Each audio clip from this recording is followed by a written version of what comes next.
पैठण्यांच्या हजारो रंगांतून तुमच्यासाठी मी आणलेले टॉप 10 कलर्स। तर चला आता व्हिडिओ आपला शेवटपर्यंत बघा।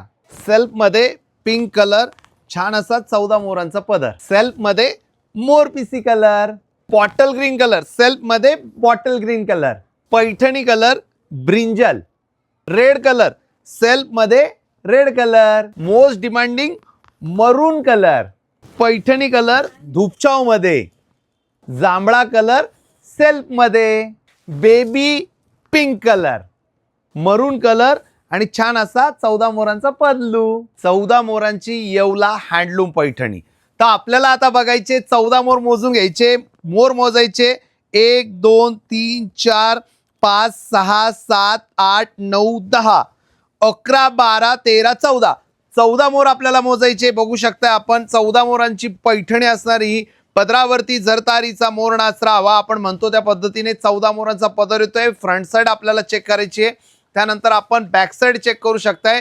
Front side back side same, कुठेही नेट किंवा जाळी लावण्याची आवश्यकता नसणारे समजून घ्यायचे आपल्याला। त्यानंतर हा छान असा नारळी किनार येतोय, काट येतोय। नारळी किनार म्हणजे आपली पारंपरिक बॉर्डर असणार आहे।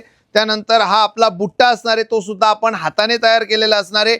50 वर्ष आपण जे सांगतो तुम्हाला वॉरंटी गॅरंटी, ती याच्यामुळे सांगतो का साडी जी असणार आहे आपली पूर्ण हाताने बनवलेली असणार आहे आणि त्यामध्ये जे मटेरियल आपण यूज केलेलं आहे ते प्युअर सिल्कचं यूज केलेलं आहे। 100% प्युअर सिल्क यूज केलेलं आहे। यासोबत आपल्याला सिल्क मार्क तर मिळणारच आहे, त्याचबरोबर भारत सरकारचा सिल्क मार्क मिळेल, इन्स्ट्रक्शन कार्ड मिळेल तुम्हाला। आणि साडीला हा ब्लाऊज पीस येणार आहे आपला 70 ते 80 सेंटीमीटरचा ब्लाऊज पीस येणार आहे। साडी लांबीला उंचीला भरपूर असणार आहे। तर नक्कीच आपल्या चॅनलला फॉलो करा, लाईक करा आणि कमेंटमध्ये प्राइस विचारा काय प्राइस आहे साडीची, आणि आपल्या व्हॉट्सअप नंबरला नक्की मेसेज करा।